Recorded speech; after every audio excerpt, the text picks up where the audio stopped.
मुलाकात। दोस्तों को रतनलाल बोल रहा हूँ। वेलकम टू अम्बेडकर नामा काम की बात।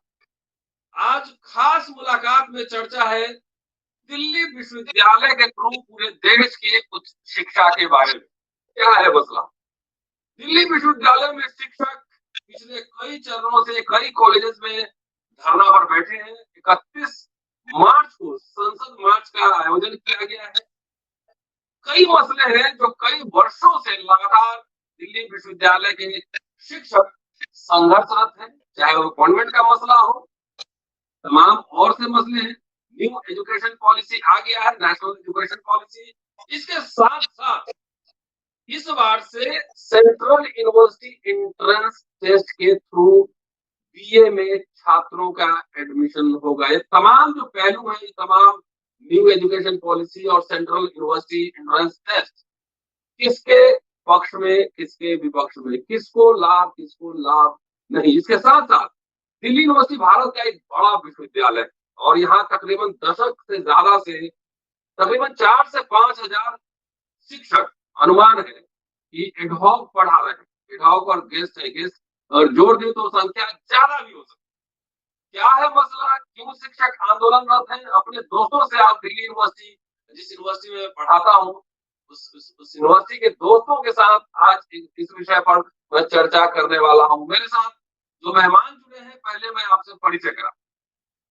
नंदिता जी हैं, स्टीफेंस कॉलेज में मैथ्स पढ़ाती हैं, टीयू की बड़ी जानी मानी एक्टिविस्ट है। दिल्ली यूनिवर्सिटी की सबसे बड़ी संस्था जो कानून बनाती है, इसी जहाँ डिसीजन लिए जाते हैं, उसकी सदस्य मेंबर रह चुकी है, इसी मेंबर रह चुकी है।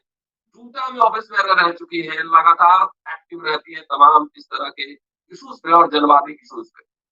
सीमा दास है, डॉक्टर सीमा दास, जिस कॉलेज में मैं उन्हीं के कॉलेज में पढ़ाता हूँ, हिंदू कॉलेज में मैं भी पढ़ाता हूँ, सीमा दास भी पढ़ाती है। एसी मेंबर रही है, एक्टिविस्ट है और अभी प्रेजेंट एग्जीक्यूटिव काउंसिल की मेंबर है। अभी लगातार ये मीटिंग में वहां बैठती है। हमारे साथ ही डॉक्टर पंकज गर्ग है। हम लोग तकरीबन 3 दशक से एक दूसरे को जानते हैं, एक ही हॉस्टल में रहे हैं, इंटेक से जुड़े हुए हैं। इंटेक कांग्रेस का शिक्षक संगठन है। सीमा जी एडी से जुड़ी हुई है, ये भी कांग्रेस का ही दावा करते हैं, शिक्षक संगठन है। नंदिता जी जीटीए से जुड़ी हुई है। पंकज जी मैथमेटिक्स पढ़ाते हैं और डूटा के बड़े एक्टिविस्ट है, एकेडमिक काउंसिल मेंबर है। सचिन हमारे साथ है, सचिन दयाल सिंह कॉलेज में पढ़ाते हैं और डूटा के एक्टिविस्ट है, एकेडमिक काउंसिल मेंबर ये भी रह चुके हैं। मैं इंट्रोडक्शन करके और सीधा फ्लोर अपने दोस्तों के लिए छोड़ूंगा, लगातार वो बात करेंगे। पहले नंदा से शुरू करेंगे, आखिर एडहॉक क्या सबसे बड़ा विश्वविद्यालय, भारत के तमाम कोनों से बच्चे यहाँ पढ़ने आते हैं, आधे से ज्यादा टीचर एडहॉक हैं। क्या है मसला? ये रिजॉल्व क्यों नहीं हो पा रहा है? एब्जॉर्प्शन का मसला क्या है? तमाम इशू को, न्यू एजुकेशन पॉलिसी और सीयूईटी, इसके इम्प्लीकेशंस क्या क्या होंगे, इन तमाम मसलों को हम समझने जा रहे हैं अगले 50 से 60 मिनट के बीच में। नंदा जी, आप सभी का स्वागत है अम्बेडकर नामा में।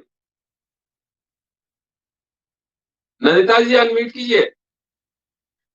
ठीक है। तो साथियों, मैं शुरू जी मैं शुरू करती हूँ कि जो अभी हमारा आंदोलन चल रहा है डूटा का, उसमें जो हमारा सबसे अहम मुद्दा है वो ये है कि हमारे करीब 4,500 टीचर एडहॉक टेम्पररी चल रहे हैं और बहुत जमाने से इस दौर से ये गुजर रहे हैं, अनसर्टनिटी के साथ काम कर रहे हैं। बहुत उनकी कंडीशंस बहुत ही नाजुक हैं।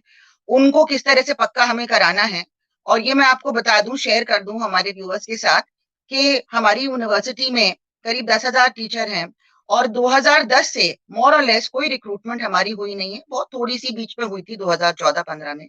तो ये रिक्रूटमेंट बंद क्यों हुई? जो रेगुलर रिक्रूटमेंट होती है उसमें टेम्पररी तक अपॉइंट नहीं हुए, बीच में एडहॉक ही चल रहे थे लगातार। और बीच बीच में ये कोशिशें हुई हैं कई सरकारों द्वारा, पिछली सरकार और इस सरकार दोनों द्वारा, कि ये किस तरह से हमारा जो पूरा का पूरा सिस्टम है वो फंडिंग उससे विड्रॉ करके प्राइवेट हाथों में फाइनली एजुकेशन को दिया जाए। ये अगर जड़ में अगर समझनी पूरी पॉलिसीज इनकी, तो यही इसका सार है। और इसमें पिछले कई सालों से हमने देखा के खर्च को कम करने के लिए टीचर्स को कम करने की कोशिशें की गई हैं। और 2016 में फॉर एग्जांपल एकदम से वर्कलोड बढ़ा के टीचर्स की जरूरत आधी कर दी, यानी कि 50% टीचर्स बाहर हो जाते। और उसके खिलाफ बड़ा आंदोलन चला, स्टूडेंट्स ने भी साथ दिया, टीचर्स ने बहुत जबरदस्त मुहिम चलाई और हम लोगों ने इसको वापस करवाया। इसी तरह से लगातार कोशिशें होती रही हैं। जब रिक्रूटमेंट शुरू हुई, जब हाई कोर्ट ने ऑर्डर किया, तो उसके बाद जब शुरू हो रही थी उसी टाइम पे एक आदेश आया यूजीसी से कि अब तो रोस्टर बदल दिया जाएगा। और रोस्टर बदलने की वजह से from college as a unit and university as a unit, it will be department as a unit. इस वजह से हमारी सारे कैटेगरीज रीशफल हो जाते और हमारे फिर साथी जो 4,500 लगे थे वो भी बाहर हो जाते। और पूरे देश में number of teachers from reserve categories बिल्कुल ना के बराबर हो जाते, क्योंकि डिपार्टमेंट्स बड़े छोटे छोटे होते हैं। तो उसमें तफसील में नहीं जाऊंगी, साथियों को शायद अंदाज होगा। उस लड़ाई को एक साल लड़ने के बाद डूटा ने मिल के पूरा एक अभियान हिंदुस्तान में चला था, उसको वापस कराया। इसके बाद फिर लगातार कोशिश हुई कि हमारे एडहॉक टीचर्स को बाहर कर दे सिस्टम से। एक ऑर्डर आया कि सबको गेस्ट में तब्दील कर दिया जाएगा और उसके खिलाफ हमने 2019 दिसंबर में बड़ी लड़ाई लड़ी। करीब 7-8 हजार टीचर वाइस चांसलर के ऑफिस में घुस गए, ऑक्यूपाई वाइस चांसलर ऑफिस चला और सरकार को झुकना पड़ा उस मामले में, जो एक चिट्ठी के द्वारा इन्होंने कहा था कि सबको गेस्ट कर दिया जाएगा। तो इस तरह से डूटा लड़ती आई है इन पॉलिसीज के खिलाफ। और सबसे बड़ा चैलेंज हमारे सामने ये है, पिछली सरकार ने भी जो पॉलिसीज बनाई थी हम लोग उनके खिलाफ लड़ते रहे। अब जो पॉलिसीज बन रही हैं और लेटेस्ट अभी new education policy, national education policy के नाम से, जो इस लास्ट 2 साल में जो सबसे बुरा दौर सारी यूनिवर्सिटीज के लिए रहा है, जिसमें स्टूडेंट्स का पूरा एजुकेशन एक स्क्रीन के सामने लिमिट हो गया, जबकि ज्यादातर लोगों के पास ना तो स्मार्टफोन होता है, ना लैपटॉप होता है, ना बिजली होती है घर में, ना हालात घर में ऐसे होते हैं कि वो पढ़ पाए। खासतौर से महिलाओं के साथ तो बहुत ही ज्यादा इसमें नुकसान हुआ, सभी के साथ हुआ। और हम देख रहे हैं अब जाके 17 फरवरी को यूनिवर्सिटीज खुली हैं बहुत डिमांड करने के बाद। उसमें देखा हमने कि पिछले 2 साल में कितना ज्यादा नुकसान स्टूडेंट्स का हुआ है कि स्टूडेंट्स बहुत कम ही सीख पाए हैं, सारे टीचर्स का एक्सपीरियंस है। मुश्किल यह है कि इसी दौर में सरकार ने नेशनल एजुकेशन पॉलिसी 2020 में कैबिनेट द्वारा पास करके और पार्लियामेंट में बिना ले जाए सारी यूनिवर्सिटीज में लागू कर दी है, बिना कोई कंसल्टेशन स्टेक होल्डर्स के साथ। एक बार भी ना डूटा, ना फेडकूटा, ना एआईएफएफटीओ के रिप्रेजेंटेटिव्स को बुला के बात की गई। तुरंत इन्होंने ये लागू की और एक के बाद एक नए नए चेंजेस इसमें आ रहे हैं। इसके तहत पूरा प्राइवेटाइजेशन का मॉडल है, जो इतने सालों में नहीं कर पाए उसको तुरंत ये लागू करना चाह रहे हैं। वर्कलोड हमारा कम हो रहा है, इसमें पूरा डिजिटलाइजेशन में वापस हमको ढकेला जा रहा है, जिस दौर से हम निकल के आए हैं। और जिस तरह से अभी 4 साल के प्रोग्राम को ये लाए और उसमें कई सारे एक के बाद एक नए फ्रेमवर्क लाए और लगातार टोटल क्रेडिट्स कम करके अब मेन सब्जेक्ट का वेटेज इन्होंने कम करके अभी 72% out of total is the main subject honours में। अब जो एसीईसी में आया, पास होके आया है, उसमें सिर्फ 45.5% मेन पेपर का वेटेज है। और उसके पास होने के बाद जो यूजीसी से और कई मिसाइलें आई हैं, जैसे कि एक लेटेस्ट चेयरमैन यूजीसी ने कहा है कि नया एफआईयूपी ऐसा होगा जिसमें 3 सेमेस्टर तक कोई मेन पेपर स्टूडेंट नहीं पढ़ेगा और 4th सेमेस्टर में चूज करेगा। और total number of credits will B 48 out of 160 for the main subject, which is only 30%। इतना ज्यादा डाइल्यूशन। और साथ साथ ये भी अनाउंसमेंट हुआ एक इंस्टीट्यूशनल डेवलपमेंट प्लान के थ्रू कि आपकी पोस्ट अब कैसे कैलकुलेट होंगी, 1:30, 1:25 student teacher ratio, which will be a huge reduction, जो 1:18 अभी चल रहा है। नंबर ऑफ पोस्ट आपकी डेफिनेटली कम होंगी और नंबर ऑफ पोस्ट के साथ साथ ये भी लिखा गया है जितनी भी पोस्ट टीचर्स की बनेंगी उसमें से 50% सिर्फ कॉन्ट्रैक्ट पे रखा जाएगा। ये और बहुत सारी चीजें आई हैं, मैं इसी पे फोकस कर रही हूँ, जिससे हमारी नौकरियों को खतरा है। साथ साथ सिलेक्शन कमिटीज के लिए इंटरव्यूज तो हुए नहीं है। जब जब ऐड आता है फिर ऐड के बेसिस पे इंटरव्यूज नहीं किए जाते, कई बार एड्स आए हैं। और अब ये भी है प्रावधान के सिलेक्शन कमेटी को 100% वेटेज दिया जाएगा इंटरव्यू में, जो पहले 2017 में जब हाईकोर्ट ने ऑर्डर किया था टीचिंग एक्सपीरियंस को वेटेज देने का प्रावधान था, हमने जोड़ा 20%। और उसके तहत हमें उम्मीद थी कि हम लोगों को परमानेंट कर पाए, लेकिन अब वो उम्मीद और भी बिल्कुल कम जाती हुई लग रही है। इसलिए डूटा का डिमांड 2018 से ही रहा है, 2017 से 18 से एकदम और स्ट्रांग हो गया कि हमारे साथियों को एक one time regulation from government of India UGC से एक वन टाइम रेगुलेशन आए जिसमें हमारे सारे साथियों को परमानेंट किया जाए बिना ओपन इंटरव्यूज के, यानी कि उनको आप स्क्रीन कर सकते हैं। ये एक प्रेसिडेंट इसके लिए भी है, हमारी यूनिवर्सिटी में भी है।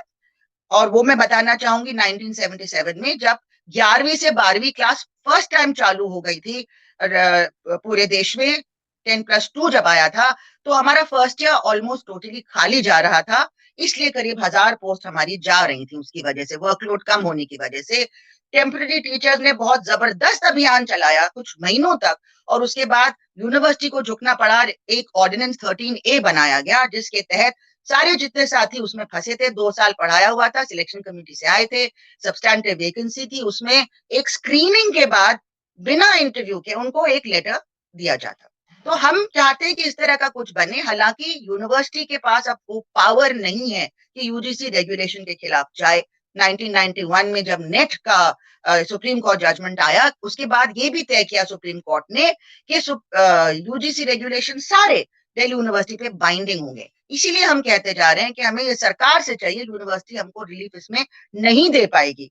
और हम डिमांड कर रहे हैं कि सरकार हमें वन टाइम रेगुलेशन ऐसा ही दे ताकि जितना बड़ा रिस्ट्रक्चरिंग जो कर रहे हैं ये लोग, और उसमें तो खैर हम उसके खिलाफ है ही कि एकेडमिक इतना डाइल्यूशन, स्टूडेंट्स की डिग्री की कोई वैल्यू नहीं बचेगी, लेकिन साथ साथ उनका फर्ज बनता है कि हमारे जितने भी लोग सिस्टम में हैं, इतने सालों से चलते आ रहे हैं और पूरा यूनिवर्सिटी संभाल के रखा हुआ है उन्होंने, उनको वन टाइम रेगुलेशन के तहत उनको सबको एक परमानेंट की लेटर दी जाए, एक स्क्रीनिंग प्रोसेस कर ले, मोडालिटीज मिलके, नेगोशिएशंस में मिलके हम लोग बैठ के बात करके बना सकते हैं अगर सरकार तैयार हो। इसके लिए 31 मार्च को मार्च टू पार्लियामेंट डूटा ने रखा है, और उसके लिए जबरदस्त 4 दिनों से तैयारियां चल रही हैं कॉलेज वाले धरनों से। सारे साथियों को आना चाहिए। हम चाहते हैं स्टूडेंट्स भी ज्वाइन करें और उनके पेरेंट्स और पब्लिक भी ज्वाइन करे कि अपने पब्लिक एजुकेशन को बचाना हमारा फर्ज है और हमारे साथियों की नौकरी बचाना। इसलिए सारे साथियों को आना है 11 बजे जंतर मंतर, सीधे जंतर मंतर ही आना है, ये डूटा एग्जीक्यूटिव में तय हुआ। और बड़ा एक टर्नआउट के बाद हमारी उम्मीद है कि हम सरकार को इस मामले में झुका सकते हैं और पब्लिक एजुकेशन बचा सकते हैं। एक लाइन मैं सिर्फ अभी सीओईटी के बारे में बोलूंगी कि ये देखिए कि किस तरह की एरोगेंस है कि 4 दिन पहले बताते हैं कि 1 अप्रैल से सीओईटी 100% वेटेज लेके आएगा। क्लास 12 का कोई मायने नहीं है, कोई भी आपकी पहले की पढ़ाई का कोई मायने नहीं है। आप जितनी कितनी कोचिंग करा सकते हैं, ये जो मशरूम एकदम से कर गए सारे कोचिंग सेंटर्स, आप देख रहे हैं कि मकसद क्या है इस अनाउंसमेंट का। एक तो आपको कंसल्ट करना चाहिए था, और दिल्ली यूनिवर्सिटी बिना पूछे आंख बंद करके हर चीज में हाँ कर देती है। 100% वेटेज का मतलब है कि पढ़ने लिखने को कोई वेटेज नहीं होगा, सिर्फ एमसीक्यू जिसके बेसिस पे ये होता है एंट्रेंस एग्जाम, वो ही आपकी पढ़ाई लिखाई है। आप उसको क्रैक करने के लिए सिर्फ कोचिंग में जाएंगे और आपको कुछ पढ़ने लिखने की जरूरत नहीं।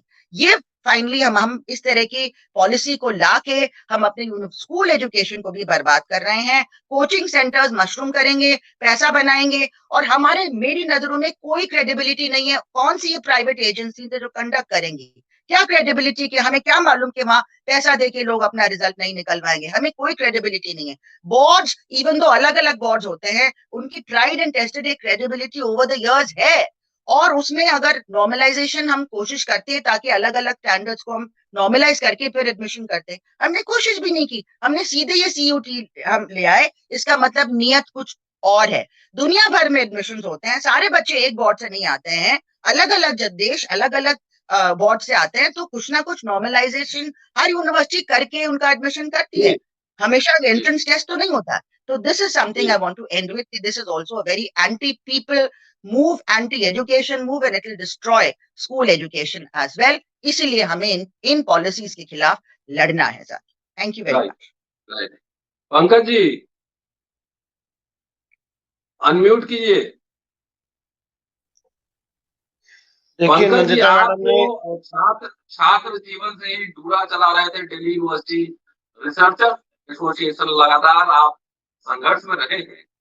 नमिता जी जो बात कह रही है वो बात बेसिकली सिर्फ हमें आपको या जो अभी छात्र पढ़ रहे हैं उनको अफेक्ट नहीं करेगा, ये तो आने वाले जनरेशन पीढ़ियों को भी अफेक्ट कर सकता है, जिस तरीके से न्यू एजुकेशन पॉलिसी आ रहा है या सेंट्रल यूनिवर्सिटी टेस्ट हो रहा है या तमाम जो मसले हैं।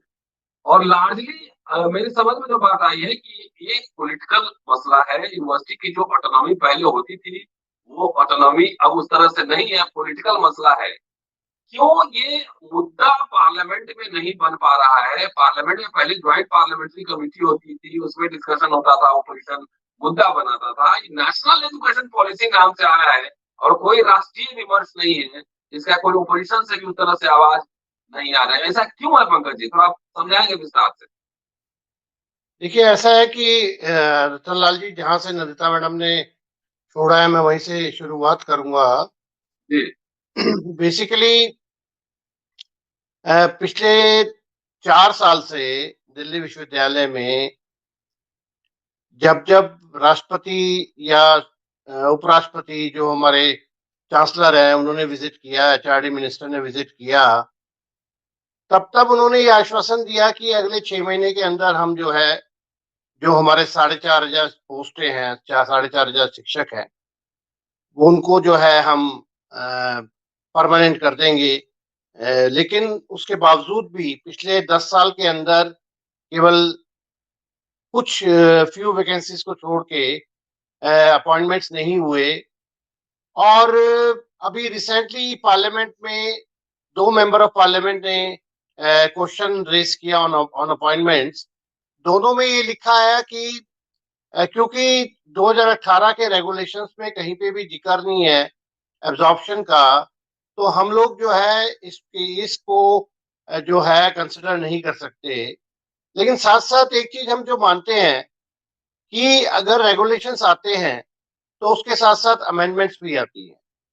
तो अगर रेगुलेशंस में अभी नहीं है तो आप जो है रेगुलेशन उसमें अमेंडमेंट लाके और एक नया रेगुलेशन पास करके उसको जो है गजट नोटिफाई कर सकते हैं। और वो अमेंडमेंट करना जो है सरकार के हाथ में है। जो हमारे 4,500 शिक्षक विभिन्न कॉलेजों में पढ़ा रहे हैं, तो वो उनकी गलती नहीं है जो अपॉइंटमेंट्स उनके जो है परमानेंट नहीं हुए हैं। पिछले अगर 10 साल में आप देखो तो एक टीचर को हर 4 महीने बाद ऑन हिज और हर सेटिस्फैक्टरीली रिपोर्ट एक लेटर मिलता है। तो हर टीचर के पास, जो अडॉप्ट टीचर है उसके पास 40 या 50 लेटर आज की डेट में है कि उन्होंने सेटिस्फैक्टरीली पढ़ाया है।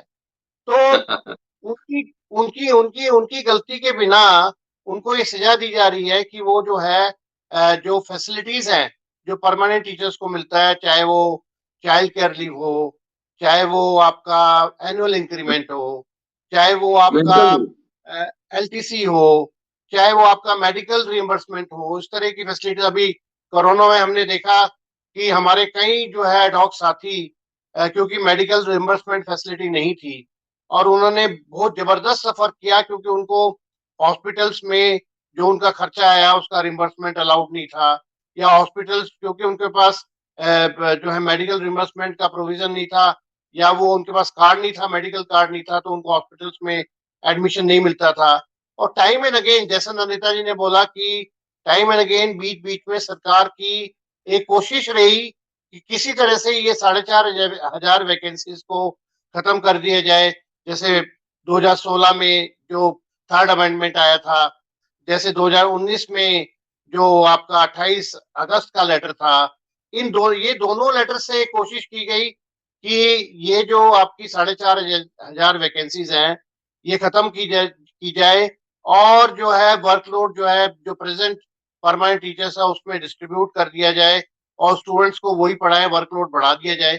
वर्कलोड बढ़ाने से क्वालिटी ऑफ टीचिंग और क्वालिटी ऑफ एजुकेशन दोनों अफेक्ट करेंगी। और साथ साथ जो अडॉक टीचर्स में एक रिजेंटमेंट आने का कारण टाइम एंड अगेन यही है कि उनको जो आज की डेट में, चाहे वो नैक की विजिट हो, एक्रेडिटेशन काउंसिल में जो ग्रेडिंग होती है, चाहे वो कोई भी काम हो, वो कंधे से कंधा मिला के कॉलेज में सारे काम जो है वो करते हैं। और वो काम वो अनऑफिशियली करते हैं, क्योंकि उनको जो है कई बार कमेटी में बाय नेम हम जो है रख भी नहीं सकते कुछ प्रोविजंस के कारण। तो वो काम भी करते हैं, उनका नाम भी नहीं होता और वो सब अपनी जिम्मेदारियां निभाते हुए कहीं ना कहीं इस चीज को वो महसूस करते हैं कि जो फैसिलिटी उनको मिलनी चाहिए वो फैसिलिटी। आज की डेट में I have come across so many ad hoc teachers those who have already cross 40 years. अब 40 साल की उम्र के बाद आप ये सोचते हैं कि वो दूसरे किसी संस्था में जाएं या दूसरी जगह पे नौकरी ट्राई करें, और उनके पास टाइम एंड अगेन उनको बताया गया कि आपका क्योंकि रिपोर्ट सेटिस्फैक्टरी आप ढंग से पढ़ा रहे हैं। तो मेरे को लगता है कि एक वन टाइम रेगुलेशन लाके, अगर आप 2018 के रेगुलेशंस की बात करते हैं तो उसमें जो है अमेंडमेंट लाके आप जो है डिक्लेयर कीजिए कि ये जो 4,500 शिक्षक है जो सर्विंग एडहॉक्स हैं उनको वहीं पे परमानेंट किया जाएगा। क्योंकि टाइम डेली आप देखते हैं कि अगर UGC.ac.in पे जाते हैं हम, तो डेली एक ना कोई यूजीसी का सर्कुलर होता है, और वो केवल एक आई वॉच है। उसमें लिखा होता है कि we are seeking suggestions from stakeholders. अब मुझे एक भी सर्कुलर जो पिछले 2 साल के अंदर हमने UGC.ac.in पे देखा है, जो अभी पिछले 10 दिन से तो लगातार आ रहे हैं, मुझे एक भी कोई सर्कुलर दिखा दे जहां पे जब वो उसका गजेट नोटिफिकेशन होता है उसमें फुल स्टॉप और कॉमा का भी डिफरेंस होता हो। केवल वो जो है अगर कोई सजेशन जाते भी होंगे तो वो जो है केवल डस्टबिन में फेंक दिए जाते होंगे, क्योंकि जो सरकार की मंशा है वो बिल्कुल अलग है। अभी जो है रिसेंटली प्रोफेसर टीचिंग में लेटरल एंट्री की बात भी जो है वो सरकार कर रही है कि विदाउट UGC नेट क्वालिफिकेशंस आप जो है you can become teachers in university of Delhi. Industries को बढ़ावा दे रहे हैं, they can come to the university of Delhi. New education policy में आप देखिए बड़े क्लियर डॉक्यूमेंट्स हैं। Academic bank of credits, a student can open his account in academic bank of credits। उसमें क्लियरली मेंशन है कि केवल जो कोर पेपर्स है वो मैंडेटरीली स्टूडेंट जो है वो जो जहाँ पे इंस्टीट्यूशन में जहाँ पे उसका एडमिशन है वहां पे पढ़ना होगा उसको। बाकी सारे कोर्सेज, चाहे वो आप UGC जो सैम पोर्टल है जिसमें मूक कोर्सेज चल रहे हैं, चाहे एकेडमिक बैंक ऑफ क्रेडिट्स के थ्रू जो इंस्टीट्यूशन है जो कोर्सेज रन करेंगे, students can attend those courses, और उसी में टेस्ट जो है वो दे के वो लोग जो है वहां पे क्रेडिट्स गेन कर सकते हैं। Those credits will be transferred to their accounts, जो कि वो डिग्री लेने के लिए क्लेम कर सकते हैं। तो बेसिकली क्या है, अगर आपका जो 2 साल में आपने जो आपदा में अवसर ढूंढते हुए जो आपने देखा है कि स्टूडेंट्स को जो आदत डाल दी है ऑनलाइन टीचिंग की और ओबी एग्जाम्स को भी हमने स्ट्रांगली अपोज किया था, क्योंकि हमें पता है ओबी एग्जाम्स जो एग्जाम्स है उससे स्टूडेंट्स की जो नॉलेज है, आज की डेट में मेरे पास मेरे अपने स्टूडेंट्स आते हैं कि सर हमने अभी अभी IIT में MSc का एंट्रेंस दिया, लेकिन वहां पे हमें कुछ भी जो है बेसिक्स जो है हम क्योंकि हमारे मजबूत नहीं हुए, तो हमारे एग्जाम्स बड़े कंपटीशन में जो है उस तरह से नहीं गए कि हमें उम्मीद हो कि वहां पे हम। तो आप हमें गाइड कीजिए कि आगे जो दिल्ली विश्वविद्यालय के MSc एंट्रेंस का एग्जाम होगा हम उसमें कैसे जो है तैयारी करें। तो ताकि तो मैंने उनको यही सजेस्ट किया कि आप जो है अपने बेसिक कॉन्सेप्ट को, वो बेसिक कॉन्सेप्ट जो है बड़ा क्लियर है। Online teaching can never be A substitute for offline teaching. आप जो है जो कॉलेजेस के अंदर जो पढ़ाई होती है उसके लिए आप ब्लेंडेड मोड ऑफ टीचिंग मत रखिए। आप जो है अगर कहीं से कोई बच्चा कोर्स करता है वो जो है उसको जो है एड ऑन कोर्सेज की तरह उसको आप रन कर सकते हैं। वो उनको वो अलग जो है उनको कहीं पे एडिशनल क्रेडिट्स में काम आ जाएंगे। लेकिन जो आपने ब्लेंडेड मोड ऑफ टीचिंग में न्यू एजुकेशन पॉलिसी में जो प्रोविजंस रखे हुए हैं, उसके बाद जो आप आने वाले समय में उसमें बोर्ड ऑफ गवर्नर्स का प्रोविजन है जहाँ पे हर कॉलेज को जो है वो अपनी जो जिम्मेदारी है। अभी आप देखिए परसों ही दिल्ली विश्वविद्यालय ने हैफा से अभी जो मैं बजट देख रहा था उसमें कहते हैं जी कोई प्रोविजन नहीं है। अभी दिल्ली विश्वविद्यालय ने 1,000 करोड़ रुपए का जो है लोन के लिए एग्जीक्यूटिव काउंसिल में पास किया। सीमा जी बताएंगी कि हम जो है हैफा से लोन लेंगे फॉर यूनिवर्सिटी ऑफ दिल्ली। अब वो हैफा से जब लोन लेंगे तो अगर आपने इंटरेस्ट ना भी देना हो तो उस लोन को वापस कैसे करेंगे? बट नेचुरल है उस लोन को आप वापस करेंगे क्योंकि आपके पास सोर्स ऑफ इनकम क्या है? सोर्स ऑफ इनकम जो है वो स्टूडेंट्स की फीस है। तो इसका मतलब आप जो है स्टूडेंट्स की फीस बढ़ा के आप जो है उस लोन को वापस करेंगे। जैसे ही आप स्टूडेंट्स की फीस बढ़ाते हैं, आज की डेट में जो इकोनॉमिकली वीकर सेक्शंस के स्टूडेंट्स, हमारे खुद के कॉलेज में कुछ ऐसे बच्चे हैं जो डोमेस्टिक हेल्प के होते हैं या कहीं पर रिक्शा वाले के होते हैं, और हम लोग कई बार खुद जो है 10 से 12 बच्चों की फीस अपनी जेब से कुछ टीचर शेयर करके देते हैं। हमें पता है कि स्टूडेंट जो है वो कैसे अफोर्ड कर रहे हैं आज की डेट में, जो ऑलरेडी जो फीस है 10,000 या 15,000। अब जो है फीस आप स्ट्रक्चर जो है उस हिसाब से आपका जो मंशा है, पहले आप 70-30 की बात करते थे, और आज की डेट में भी इन्होंने वो इम्प्लीमेंट करना शुरू कर दिया है। सैलरी के अलावा कॉलेजेस को वो कहते हैं कि हम आपको 30 लाख रुपए से ज्यादा नहीं देंगे। उस 30 लाख रुपए में आपका जो कॉलेज का बिजली का बिल ही है वो 24-25-30 लाख रुपए के बीच में आता है। तो उन्होंने ऑलरेडी ये कहना शुरू कर दिया है कि आप जो है जो सेल्फ फाइनेंसिंग में जाइए, अपने फंड्स को खुद जनरेट कीजिए। कुल मिला के सरकार की मंशा यही है कि जो इंस्टीट्यूशंस हैं वो अपने फंड्स खुद जनरेट करें। अगर इंस्टीट्यूशंस अपने फंड्स जनरेट करेंगे तो इकोनॉमिकली वीकर सेक्शंस के बच्चे नहीं पढ़ पाएंगे। अगर वो अपने अगर आप blended mode of teaching online teaching में जाएंगे तो आज की डेट में जो एक एक घर में या दो दो घर में बच्चे रहते हैं, जो जहाँ पे एक से ज्यादा बच्चे हैं, इवन एक बच्चा भी है, तो आप जो है उनको इंस्ट्रूमेंट्स कहाँ से देंगे, और उनके यहाँ पे जो आपका वाईफाई नेटवर्क वगैरह जो है वो प्रॉपरली लेवल नहीं है।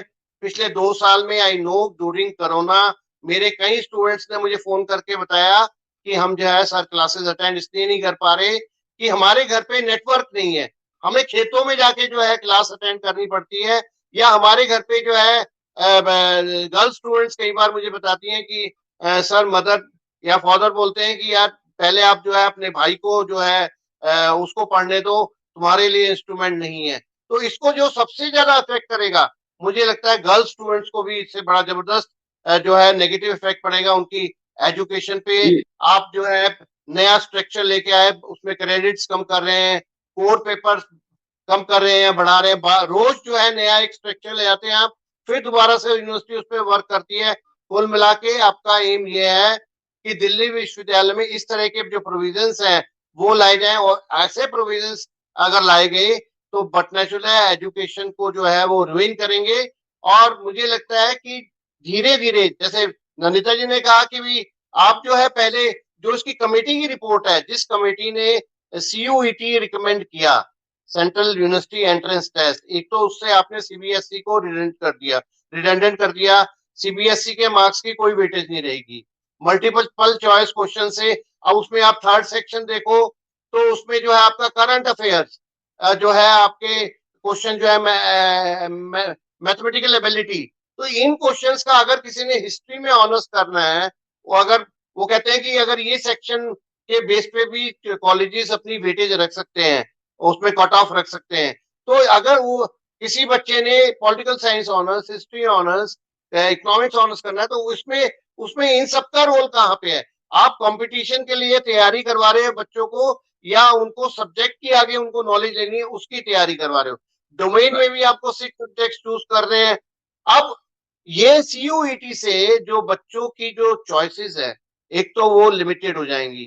आप 6 कोर्सेज की तरह से अभी क्या होता है कि बच्चे जो है साइंस का बच्चा जो है honours of all the science courses के लिए भी ऑप्शन डालता है, उसके दिमाग में भी ये भी रहता है कि अगर मैं ऑनर्स में कहीं नहीं पाया तो मैं बीकॉम ऑनर्स वगैरह में कहीं पे कॉमर्स स्ट्रीम में चला जाऊंगा।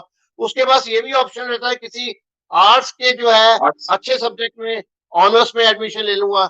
लेकिन CUET के अगर आप प्रोविजंस देखें, इस तरह की चॉइसेस जो है आपकी एकदम लिमिटेड हो जाएंगी कि बच्चे को अपनी मर्जी का कोर्स चूज करने की कोई आजादी नहीं होगी, बड़ी लिमिटेड चॉइस रह जाएंगी उसके पास। उसके बाद जो उसने 12th में मेहनत की है, CBSE का कोई रोल ही नहीं रह गया। इसके बाद जो उसने 12th में मेहनत की है, उसने जो सब्जेक्ट्स पढ़े हैं, उसका नॉलेज का प्रोविजन कहीं पे भी जो उस तरह से, अगर आप सेक्शन 3 देखें जिसमें मेंटल एबिलिटी और वो देख रहे हैं आप, तो उस इस तरह से जो इस तरह के प्रोविजंस जो है वो एजुकेशन को आगे जो है पॉजिटिव डायरेक्शन में नहीं लेके जाने वाले। और जो कमेटी बनाई थी एंट्रेंस टेस्ट के लिए, उस कमेटी ने CUET को रिकमेंड किया, लेकिन उस कमेटी के अगर डिटेल्स में जाओगे आप, उसमें लिखा हुआ था कि we have 2 options, one is normalisation, other is entrance test. अब अगर उनकी खुद की रिकमेंडेशंस में एक जगह पे लिखा हुआ है, उसके बाद उन्होंने फाइनल रीजन में ये किया कि एंट्रेंस होना चाहिए, तो अगर आपके मन में ये है कि नॉर्मलाइजेशन भी एक तरीका होना चाहिए, तो डिसाइडिंग बॉडीज कौन सी हैं दिल्ली विश्वविद्यालय के अंदर? दिल्ली विश्वविद्यालय के अंदर डिसाइडिंग बॉडीज हैं एकेडमिक काउंसिल और एग्जीक्यूटिव काउंसिल। तो आपके जो विचार हैं कि भी नॉर्मलाइजेशन करें या एंट्रेंस लें, आप एकेडमिक काउंसिल में लेके जाइए, उसको आप डिटेल में डिस्कस कीजिए। क्या नॉर्मलाइजेशन भी एक ऑप्शन हो सकता है एडमिशंस का? आप या ये कीजिए कि 2 सब्जेक्ट में as a pilot project 2 subject में नॉर्मलाइजेशन करके देखिए, 2 सब्जेक्ट में आप एंट्रेंस कर दीजिए, तो उसके बाद जो है कौन सा जो है ज्यादा ढंग से इंप्लीमेंट कर पा रहे हैं आप। पहले 2017 में जब मैं एकेडमिक काउंसिल मेंबर था, तब भी एक कमेटी बनी थी। उस टाइम पे हमने उस कमेटी में भी ये कहा था कि कोई भी आप गाइडलाइंस लेके आते हैं, उसमें पहले आप as a pilot project 2-3-4 courses में रन करके देखिए, उसके बाद अगर कामयाब होते हैं तो उसको इम्प्लीमेंट कीजिए। जहां तक सवाल है कि इसका अपोजिशन क्यों नहीं हो रहा, मुझे लगता है रतनलाल जी, दिल्ली विश्वविद्यालय में चाहे आप जितने भी पिछले एजिटेशंस हैं, नंदिता जी के टाइम से लेके जो राजीव रे के टाइम पे और अब जो इवन भागी के टाइम पे जो भी एजिटेशंस हैं न्यू एजुकेशन पॉलिसी पे, लगातार सीमा जी एग्जीक्यूटिव काउंसिल में थे, इन लोगों ने अभी डेसेंट दिया, 1,000 करोड़ के जो फंड हैफा से लेने की बात थी। दिल्ली विश्वविद्यालय का शिक्षक, मुझे लगता है, और उसे हालांकि अवेयर करने की जरूरत है, सजग है कि भी जो है हम न्यू एजुकेशन पॉलिसी में जो प्रोविजंस हैं उसको अपोज करें। ये बात आपकी ठीक है कि पार्लियामेंट में जिस लेवल पे उसका अपोजिशन होना चाहिए था न्यू एजुकेशन पॉलिसी का, वो कहीं ना कहीं कमी रही है। और आपकी ही बात से मैं एक बात ये कहूंगा कि हम अपने ऑर्गेनाइजेशन के लेवल पे जो भी हमारे मेंबर ऑफ पार्लियामेंट्स हैं, एक नोट बना के, बाकी यहाँ पे जो मेंबर्स उनको भी मैं अपील करूंगा, let us move to all the parliament members, उनकी अपनी बात हम समझाएं कि new education policy is going to ruin the education system in India. आप जो है ये जो है फैक्ट्स हैं, इन फैक्ट्स में को ध्यान में रखते हुए लोकसभा में या राज्यसभा में इन इश्यूज को रेस कीजिए, ताकि जो हैरेसमेंट है, जो एक्सप्लॉयटेशन है of economically weaker section students, वो रुक सके। और एजुकेशन पॉलिसी जो है अगर चेंज भी करनी है तो उस डायरेक्शन में लेके जाइए जहां पे आखिरी जो कतार में आखिरी आदमी है जो उसको अफोर्ड कर सके। ये नहीं कि आपने जो है केवल एक अपने जो इंडस्ट्रियलिस्ट जो मित्र हैं उनको ध्यान में रखते हुए आपने कोई पॉलिसी बना दी कि ज्यादा से ज्यादा लोग जो है मजदूर बन जाएं, हमें इंटेलिजेंसिया नहीं चाहिए, तो जो है इंटेलिजेंसिया जितना ज्यादा होगा हमारी पॉलिसीज को उतना ही अपोज करेगा।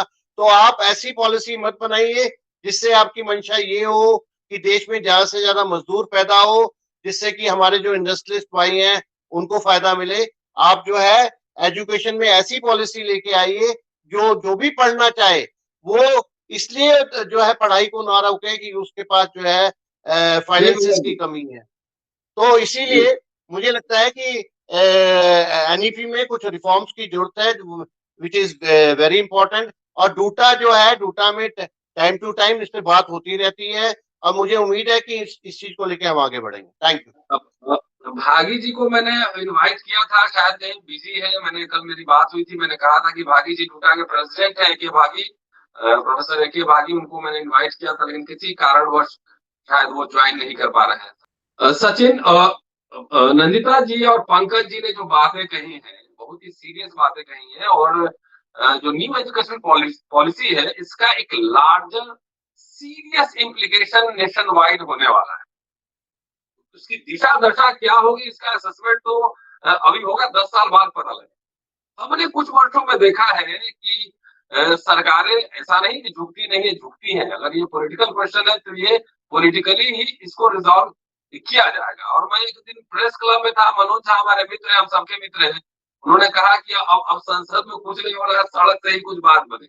ये बात इसलिए कह रहा हूँ कि SC/ST एक्ट में सरकार ऑर्डिनेंस लेकर आई, रोस्टर वाले मसले पर सरकार ऑर्डिनेंस लेकर आई, किसान आंदोलन, किसान डटे रहे, लगातार डटे रहे, सरकार को 3 कृषि कानून वापस लेना पड़ा। एजुकेशन जो कि सबको इफेक्ट करने वाला है, चाहे गरीब हो, अमीर तो खैर अपना जगह निकाल लेगा, middle class to lower middle class सबको ये प्रभावित करने वाला है आने वाले दिनों में। जिस तरह से एक बड़ा इशू बनना चाहिए भारत जैसे देश में, ये बन नहीं पा रहा है। और क्या मुझे लगता है कि पूरे देश भर के शिक्षकों और छात्रों को और उनके परिवार वालों को अपनी बेसिक एजुकेशन के लिए, सस्ते एजुकेशन के लिए, क्वालिटी एजुकेशन के लिए कोई ऑल्टरनेटिव मॉडल आंदोलन का तलाशना पड़ेगा। सचिन।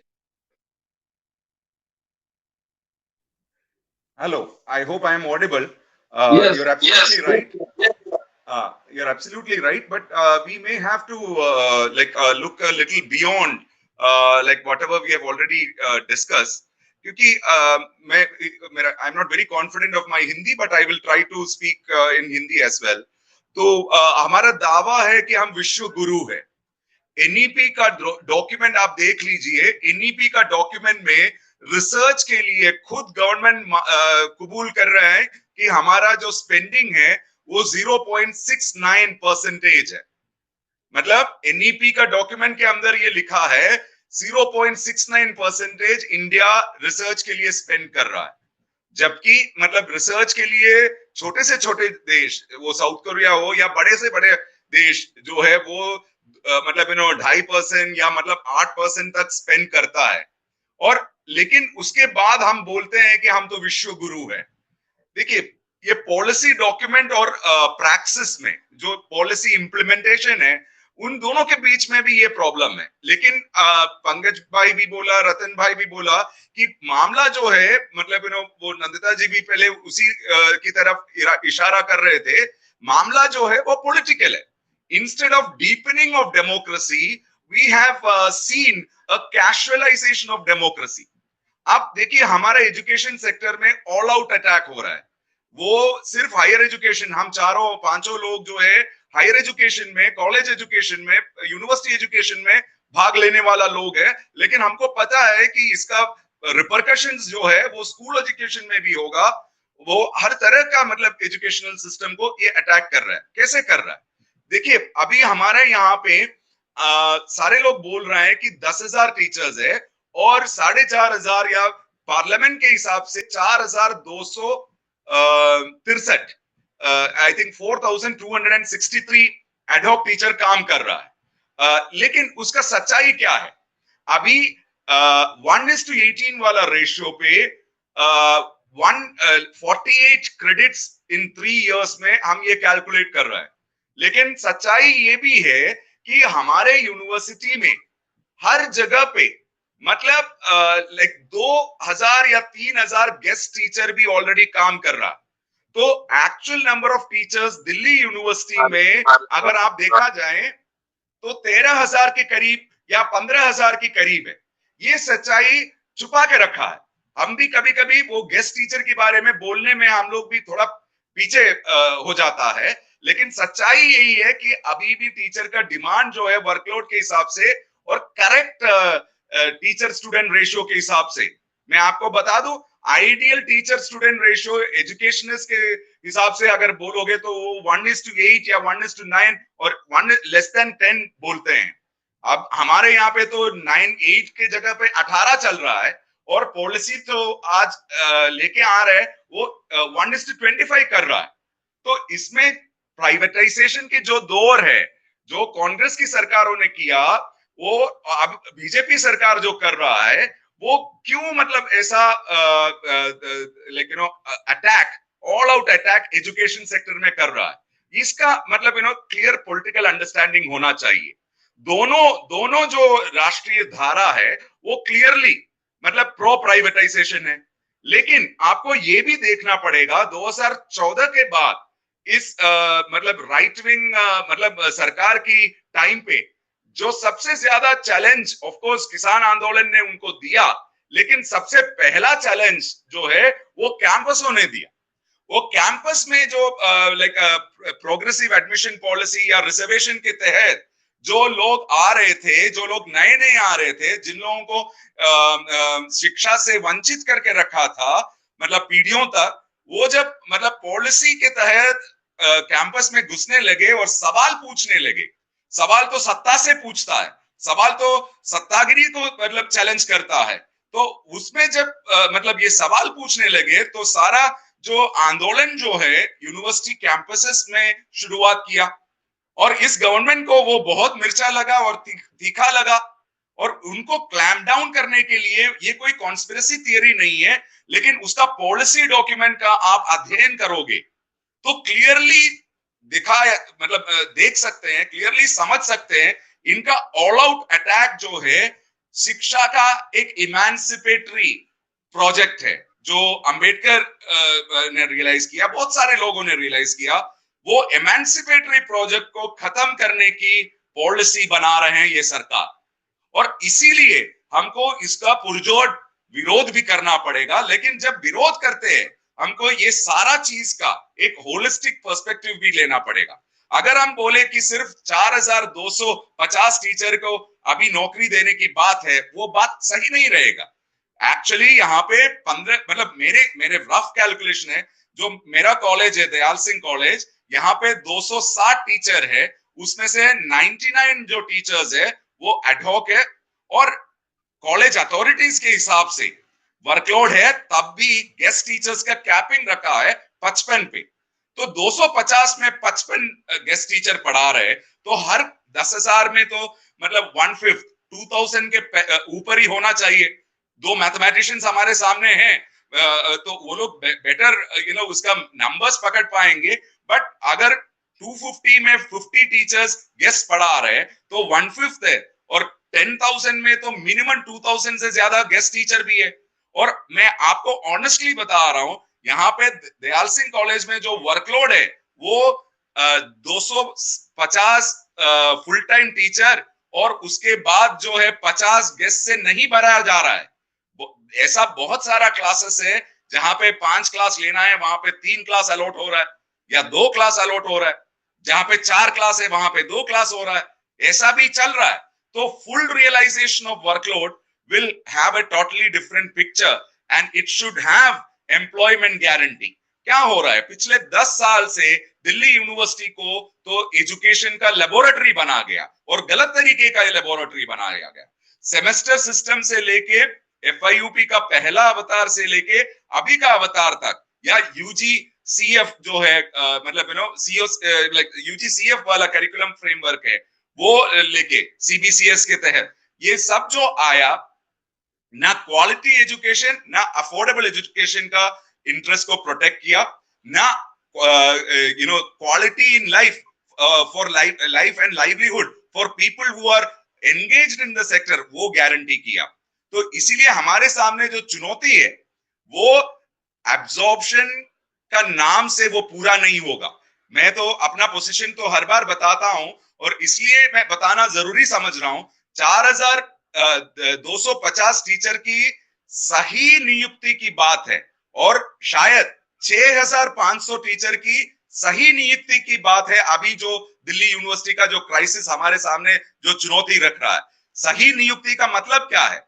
रोस्टर के हिसाब से जो सोशल जस्टिस का कॉज है, जो सोशली डिसएडवांटेज स्टूडेंट्स है और मतलब एप्लीकेंट्स है, उनका राइट्स को भी प्रोटेक्ट करने वाला पोजीशन होना चाहिए। मैं बता रहा हूं, हमारे कॉलेज में इंग्लिश का MA का ट्यूटोरियल सिस्टम है।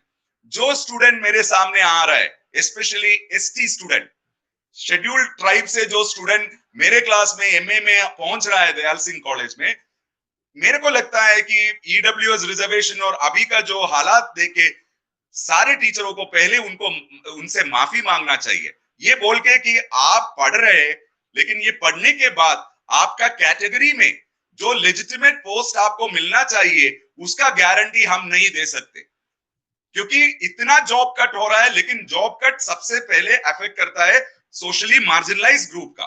पंकज भाई भी इस बात पे बोला कि मतलब ये किसको अफेक्ट करेगा? पहले नंदिता जी की बात में भी यही था, सबसे पहले अफेक्ट करेगा 4 साल की कोर्स, उसका कॉस्ट और अफोर्डेबिलिटी के, और उसके बाद सोशल सैंक्शन की हिसाब से मोस्ट मार्जिनलाइज लोगों को पहले अफेक्ट करेगा, और उस मोस्ट मार्जिनलाइज सोशल सेक्शन में विमेन को सबसे पहला अफेक्ट करेगा। मेरा पहला टीचिंग असाइनमेंट दिल्ली यूनिवर्सिटी के एक विख्यात कॉलेज जाकिर हुसैन कॉलेज में था, इवनिंग कॉलेज में। तो 2001 में जब वहां पे मतलब मैंने टीचिंग शुरू किया, जो मेरे क्लास में जो 2 बच्चे फाइनल ईयर पहुंचे थे, वो दोनों बच्चों के सामने रियल चैलेंज तो डिग्री कंप्लीट करने से पहले उनका शादी को डील करने का था। तो ये वाला सिचुएशन है हमारे सामने। और जो 4 साल का डिग्री जो कॉस्ट बढ़ा रहे और उसके बाद मल्टीपल एंट्री और एग्जिट पॉइंट बता रहे, उसके थ्रू एक्चुअली लोगों को बाहर करने वाला जो सिस्टम जो अडॉप्ट कर रहा है, इसका नुकसान मतलब एक स्नोबॉल तरीके में आगे मिलेगा। और CUET common university entrance test, उसके बारे में काफी डिटेल में बात रखा गया है, लेकिन इसमें भी जो अफोर्डेबिलिटी की बात है, आजकल IIT की एंट्रेंस में बिना कोचिंग का कितने बच्चे एडमिशन ले पा रहे हैं, या IIM के एंट्रेंस में, आप इसका मतलब स्टडी कीजिए और आपको समझ आ जाएगा जो कास्ट सिस्टम, जो वर्ण व्यवस्था, जो डिस्क्रिमिनेशन सोसाइटी में किया था, वो आज की उनके पहरेदार वो या आज की उनकी डिफेंडर्स जो सत्ता में है, वो एजुकेशन में कॉस्ट और अफोर्डेबिलिटी और एफ्लुएंस के नाम पे लेके आ रहे हैं। इसको चुनौती देने के लिए क्या दम है यहाँ का मतलब टीचर्स मूवमेंट में, क्या दम है यहाँ का स्टूडेंट्स मूवमेंट में, या क्या दम है हमारे देश का सिविल सोसाइटी में? ये हमको मतलब इसके लिए कोशिश करना चाहिए, और मेरे हिसाब से ये कोशिश जारी है। हम सब लोग उसमें जितना शामिल हो सकता है शामिल होना चाहिए और इसको चैलेंज करना चाहिए। शुक्रिया। ठीक ठीक। सीमा जी, मैंने UGC चेयरमैन SK थोरट साहब का इंटरव्यू किया था लंबा। आप सुन रहे हैं मुझे? आप सुन रही हैं? हाँ, मैं सुन रही हूँ। थोरट साहब ने कहा कि 4 ईयर डिग्री कोर्स जो है वो चतुर्वर्ण व्यवस्था है, ये उन्होंने कहा था। बहरहाल चलिए, आप due to academic council executive council की मेंबर है, the highest decision making body of Delhi university. तमाम सारे साथियों से आपने सुना होगा, और जितनी स्पष्ट आपको जानकारी होगी अंदर क्या चल रहा है, कहीं सुनवाई की कोई गुंजाइश है? शिकायत तो सुन रहे हैं बहुत सारा, कोई सुनवाई की गुंजाइश है, या लोगों को अपने डेमोक्रेटिक राइट्स का इस्तेमाल करना ही पड़ेगा? सीमा जी, अब फ्लोर आपका, आप बताएं क्या चल रहा है दिल्ली यूनिवर्सिटी? थैंक यू रतन जी। हम बोल रहे हैं, आपने बोला कि एग्जीक्यूटिव काउंसिल के मेंबर होने के नाते आपका क्या ये स्थिति है, तो मैं एक कविता पढ़ देती हूँ। ये बहुत सारा ये मेरी स्थिति को काफी साफ कर देगा। ये कविता जयशंकर प्रसाद की है। वो ऐसा है कि वो पथ क्या, पथिक कुशलता क्या, जिस पथ पर बिखरे शूल न हो, नाविक की धैर्य प्रतीक्षा क्या, यदि धाराएं प्रतिकूल न हो। क्या बात। तो धाराएं प्रतिकूल हैं, हम लड़ते हैं जी। लड़ते हैं, और उसके अलावा हमारे पास कोई ऑप्शन भी नहीं है। हमारे पहले नंदिता ईसी की मेंबर रही हैं, उनको भी पता होगा कि ईसी में कैसे उस समय का मुझे पता नहीं है, लेकिन एक समय ज्यादा चैलेंजिंग इसलिए क्योंकि न्यू एजुकेशन पॉलिसी को इम्पोज करने की कोशिश की जा रही है। लेकिन उनको भी पता होगा कि एडमिनिस्ट्रेशन और जो टीचर्स रिप्रेजेंटेटिव होते हैं वो ऑपोजिट साइड में बैठे रहते हैं, और किस तरह से हमारे लिए इतना चैलेंजिंग जॉब हो जाता है। तो धाराएं तो प्रतिकूल है, हम लेकिन हिम्मत नहीं हारते हैं, और हम जो कर सकते हैं वो करते हैं, मैक्सिमम जो कर सकते हैं वो करते हैं। लेकिन ऑफ कोर्स डेमोक्रेटिक पॉलिटिक्स की तो बहुत ही जरूरत है सब चीजों को करने का। कभी भी कोई भी मूवमेंट, कोई भी मतलब आपका स्टैट्यूटरी बॉडी के थ्रू ही कुछ नहीं बदला है। हम पूरा इतिहास भी पढ़ाते हैं तो हमें ये भी देखते हैं कि किस तरह से ये भारतीय स्वतंत्रता संग्राम के समय में भी यदि नेगोशिएशन भी होता था और उसके बाद स्ट्रगल भी होता था, नेशनल मूवमेंट होता था, उसके बाद फिर उसके में नेगोशिएशन भी होता था, और अभी बात भी होती थी। जो एजुकेटिव काउंसिल और गवर्नर जनरल के जो काउंसिल होते थे उसमें भी लोग बोलते थे। तो कभी कभी मुझे लगता है कि मेरी स्थिति इसी में उस समय का स्वराजिस्ट पार्टी के नेता की तरह है, जो कि गवर्नर जनरल और वाइसरॉय के काउंसिल में भाषण देता है, अपोज करता है, और उसका जो पॉलिटिकल यूटिलिटी यही होता है। और फिर उसको अपोज करता है और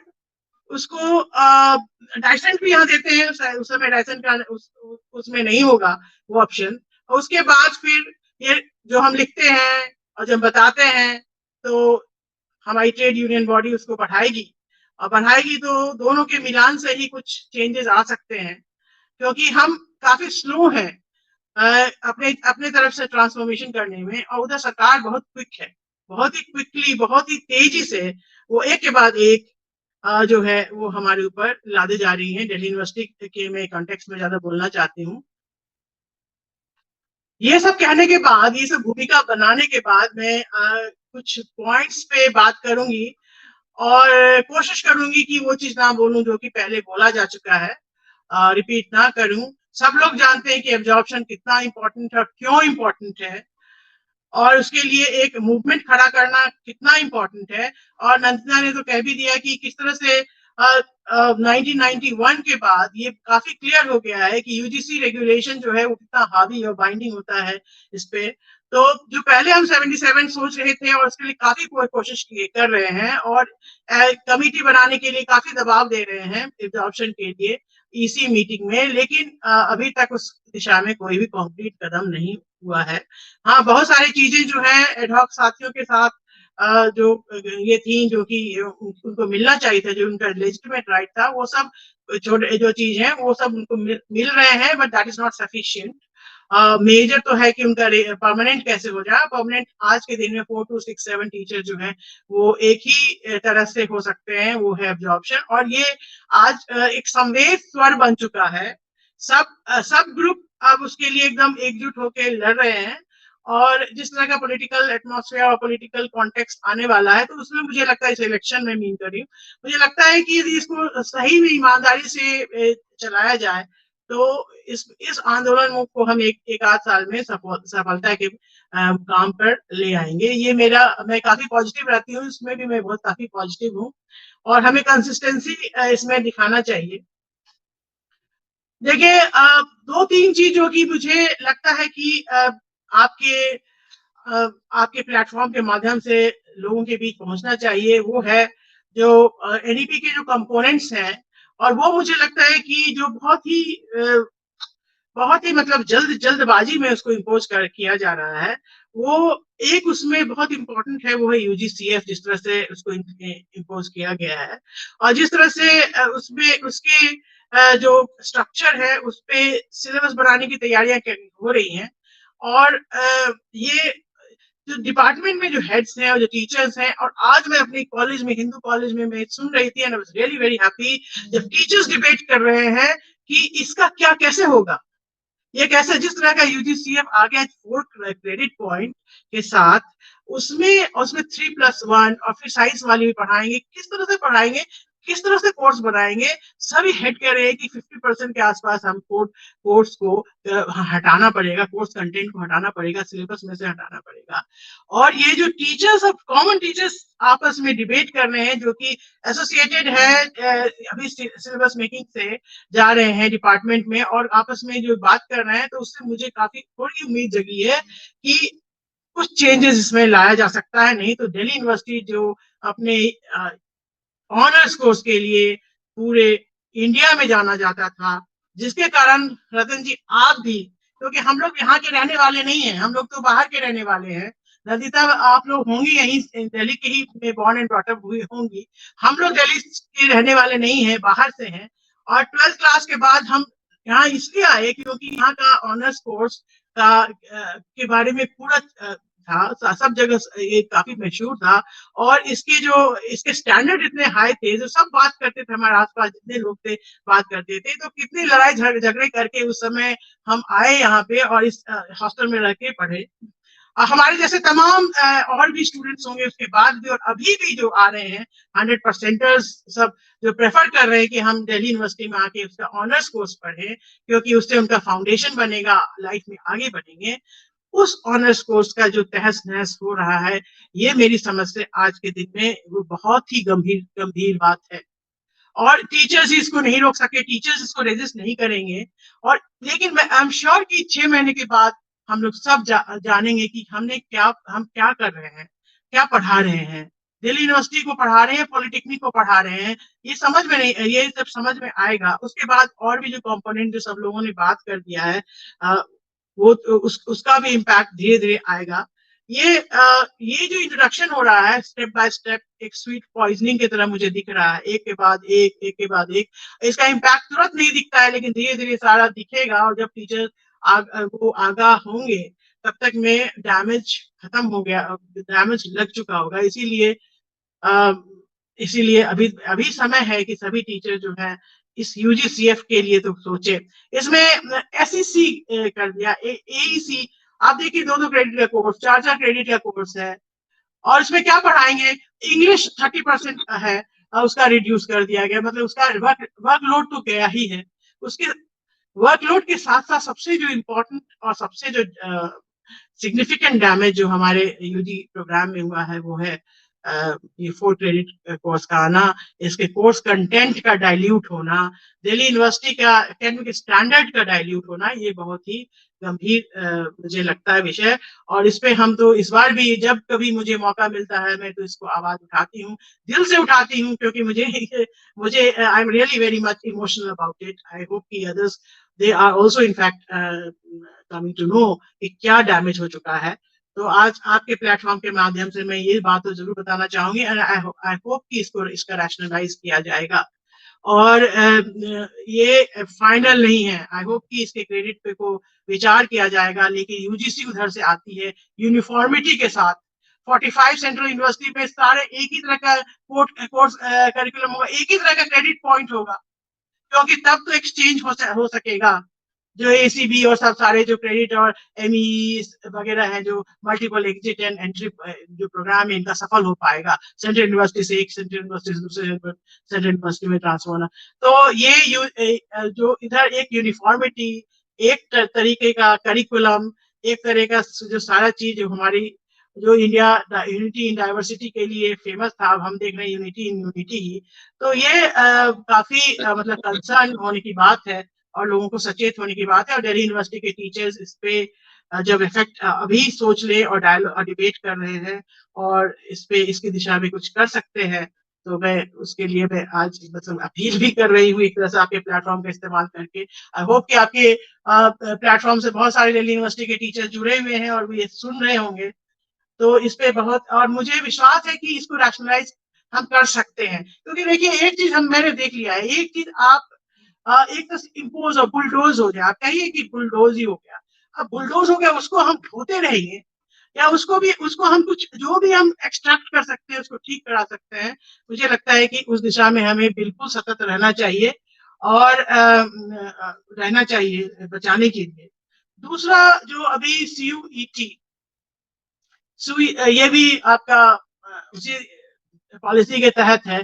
एक एग्जाम, मतलब इतना ज्यादा यूनिटी और सेंट्रलाइजेशन जो हम देख रहे हैं हर एक जगह, तो सीयूईटी में मैं कुछ कहना चाहूंगी। देखिए ये जो प्रॉब्लम को ये टारगेट कर रहा था, प्रॉब्लम तो है, इसमें कोई शक नहीं है, प्रॉब्लम तो है। हमने देखा प्रॉब्लम है सारे स्टेट बोर्ड्स, बिहार बोर्ड में तो मैं जानती हूँ 80% भी नहीं आता है प्रॉपर, और वहां के 1996 में जब मैंने हिंदू कॉलेज ज्वाइन की थी, उसके बाद वहां से बहुत सारे बच्चे आते थे और सब टॉप करते थे, मेहनती होते हैं। वैसे स्टेट बोर्ड के और भी स्टेट बोर्ड्स के बच्चे मेहनती होते हैं। यहाँ मैं केरल बोर्ड की जो सब लोग बात कर रहे थे, मैं देख रही हूँ उनको पढ़ा रही हूँ, 120-100% मेरी कॉलेज में है, और सभी बहुत ही इंटेलिजेंट है। और इसीलिए मैं कह रही हूँ कि स्टेट बोर्ड और मार्किंग का जरूर मार्किंग डिफरेंट होता है, ये प्रॉब्लम तो था, लेकिन उस प्रॉब्लम को रिजॉल्व करने का तरीका मुझे लगता है CUET का ही होना एक बहुत ही हड़बड़ाने वाली बात है, मतलब जल्दबाजी वाली बात है। दूसरे भी तरीके हाँ बोलिए। नहीं मेरी ये देखिए, अब जिस एक बोर्ड के तहत जो उसका इसके बहुत सारे स्टूडेंट्स आगे एब्जॉर्ब हो गए नॉर्थ कैंपस के 10 कॉलेजेस में, और उसके कारण जो ये बात उठी और वगैरह वगैरह, तो उसमें एक डिफेक्ट तो था जो मैंने उठाया भी था इसी में, एक डिफेक्ट ये था कि केवल 12th क्लास के उनके एग्जाम के रिजल्ट को ही वो फैक्टर कर रहे थे, जबकि उनका रिजल्ट तो 11 और 12th के बेसिस पे हो रहा था। तो 94, 95, 96, 97 इस तरह से परसेंटेज बन रहा था। 100% तो केवल एक साल में बन रहा था। लेकिन उनका जो रिजल्ट है, हम उस रिजल्ट को देखेंगे कि केवल एक ही साल के एक कंपोनेंट को देखेंगे। तो लेकिन तो नॉर्मलाइजेशन ऑफ मार्क्स होने के तरीके थे, वो तरीके को ना अपना के सीयूईटी को किया गया। नंदिता ने ठीक ही बोला कि क्रेडिबिलिटी ऑफ एनटीए तो बिल्कुल ही नहीं है। जिस तरह से हम देखते हैं कि नीट वगैरह जो इसको कराएगा, नीट वगैरह तो कैंसिल होता है, फिर री एग्जामिनेशन होता है। अब दिल्ली यूनिवर्सिटी में किसी साल इस तरह से हो गया, तो आप समझ सकते हैं कि दिल्ली यूनिवर्सिटी का क्या हाल होगा।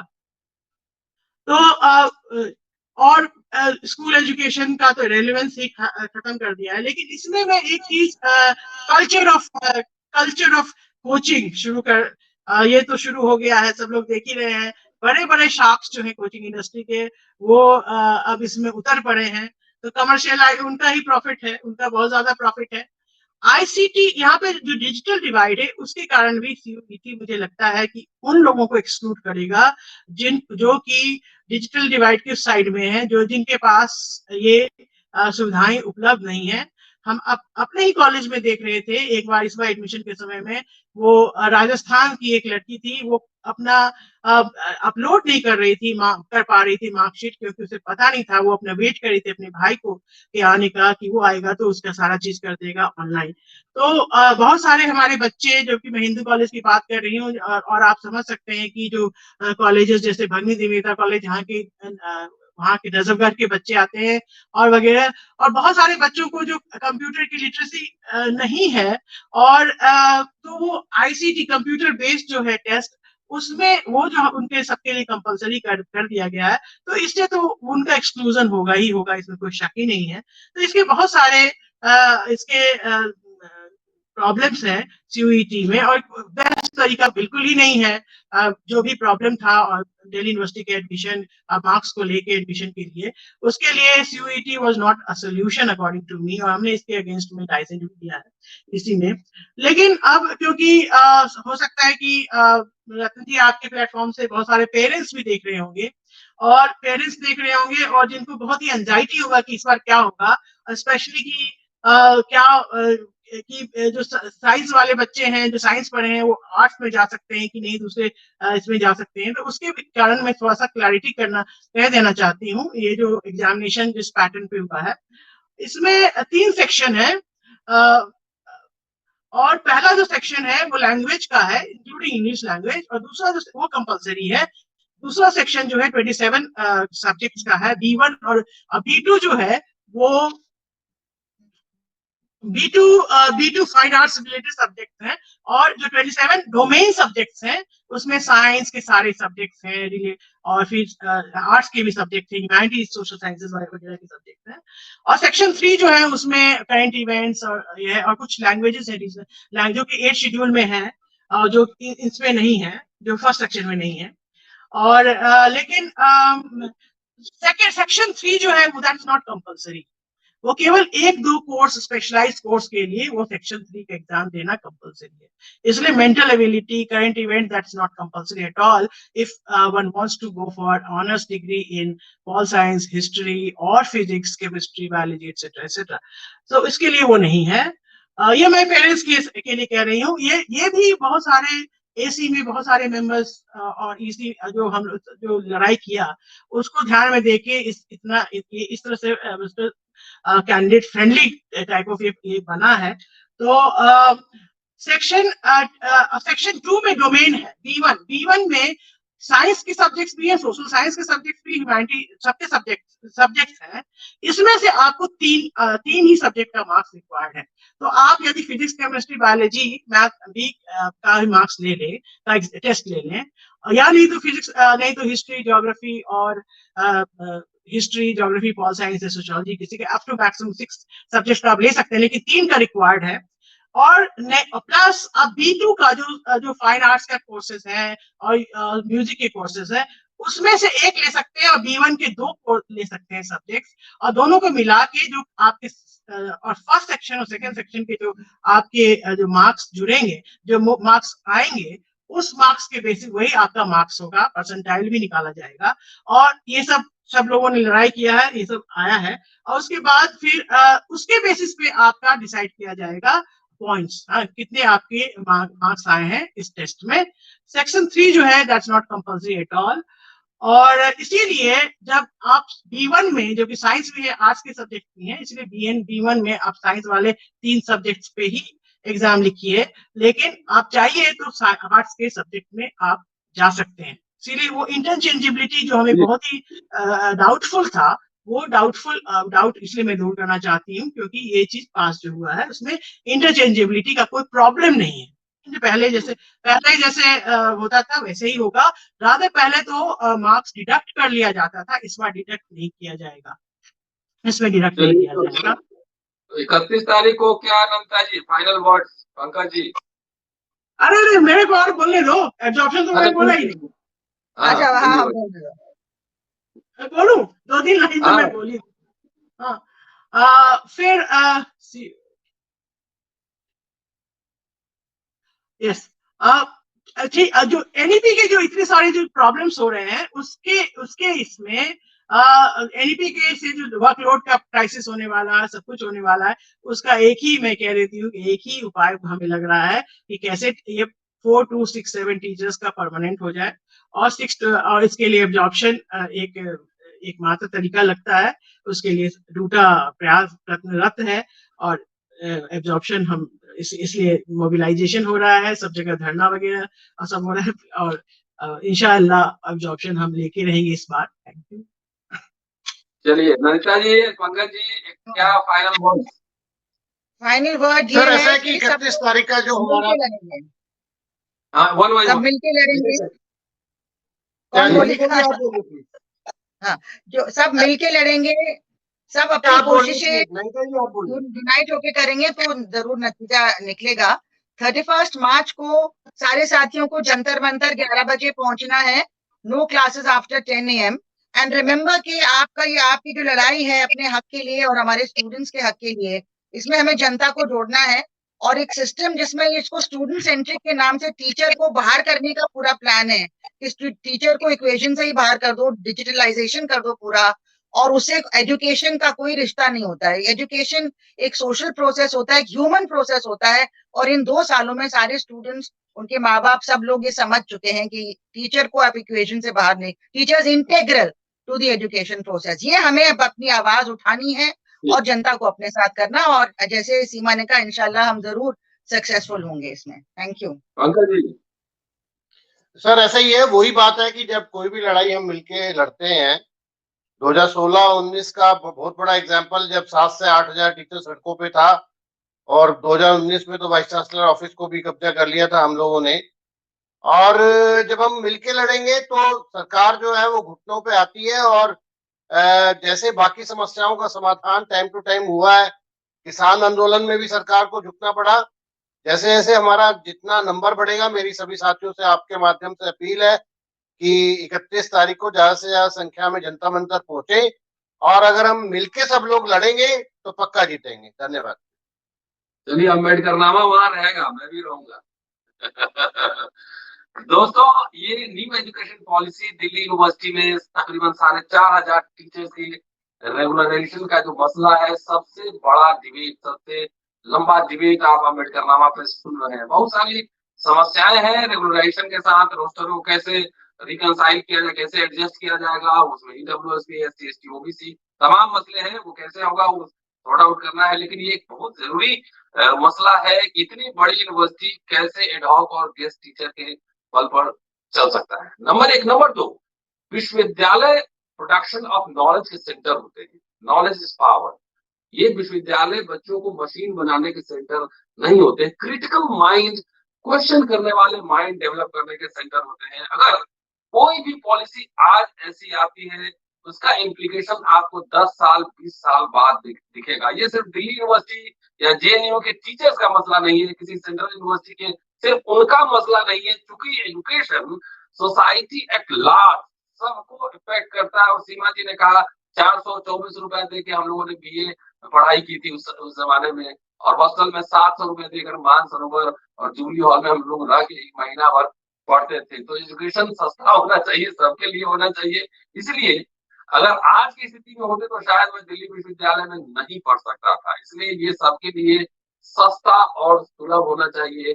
साथ ही जितने सुन रहे हैं, ये सिर्फ हमें नहीं, आप सबको प्रभावित करने वाला है। पूरा वीडियो सुनिए और शेयर करते रहिए। आप सबका शुक्रिया, और आप सब भी अम्बेडकरनामा को फैलाइए, लोग ज्यादा ज्यादा सुने, उनके पास आपकी आवाज पहुंचे। शुक्रिया, थैंक यू।